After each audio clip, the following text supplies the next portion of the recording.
Magandang araw po. Ito po si Danilo Dizon ng programang Opinyon dito sa Danilo Dizon TV. Palakpakan.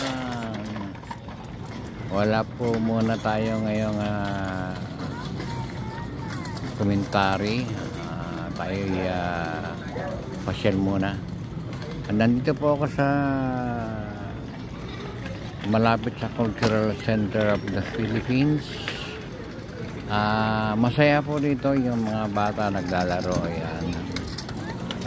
Alas 10 na po ng umaga pero kulimlim. Pero kung lumabas na siguro yung araw, alas 10, kaya talagang hindi kulimlim. Wala na siguro itong mga naglalaro na ito. Siyempre mainit.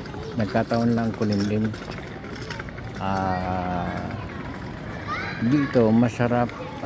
Maraming hindi pa nakakalam. Dito pala magandang mamasyal. Ipasyal yung mga bata. Lalo na Sabado, Linggo. Ito maluwag, malinis.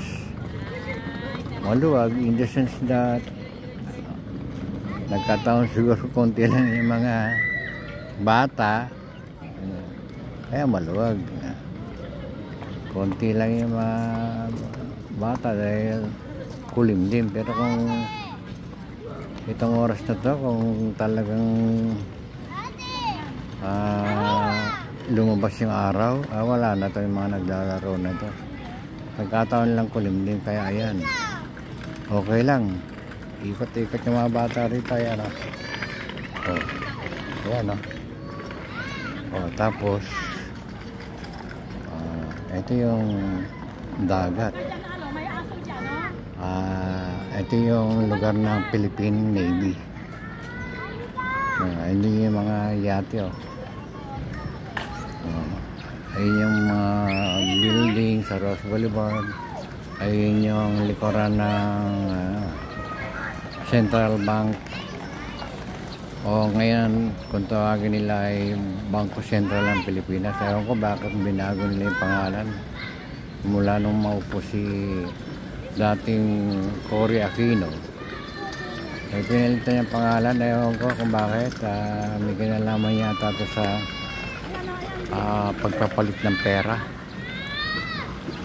na parang politika nangyari. Dahil napatalsak si dating Pangulong Marcos.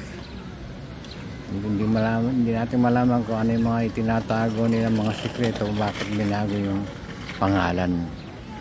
So malalim na yan, hindi natin alam kung anong dahilan. Malalim na issue, hindi ko po alam yun. Ayan po yung mga yung mga building na yan. Ayan, sa Ross Boulevard po yan. Ayan. So ito yung mga naglalaro. May nagtitinda pa rito ang taho pala. Ayun, sexy yun, no? Tuwan-tuwa siya sa mukha niya nagagandahin siya sa mukha niya talagang ganun.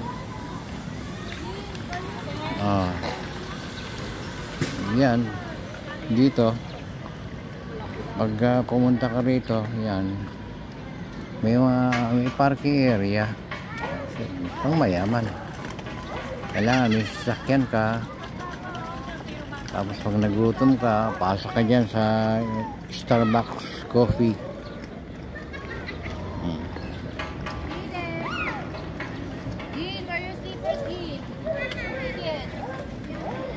Yan po. Paminsan-minsan hinto muna tayo sa politika. Tayo naman ay magliwaliw, kasama po kayo kasi habang nanonood kayo siguro naman naaalin din kayo at nalalaman nyo kung ano nangyari dito sa Pilipinas, lalo na po yung mga nakatira na sa ibang bansa, sa Amerika, Japan, Hong Kong, Saudi, Europa, sa Italia, sa iba-ibang bansa sa buong mundo na mayroong mga Pilipino.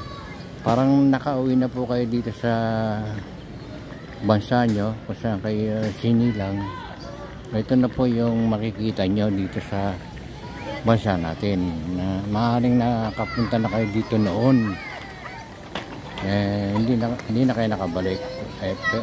Parang nag-uulat na lang ako sa inyo kung ano na ngayon ang status dito sa malapit sa Cultural Center of the Philippines. Yan po, ano?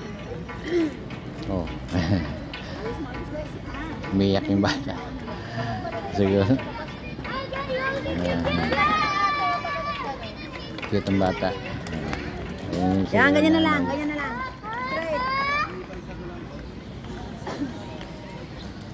Hanggang dito muna po. Punta tayo sa bandang dulo na yan.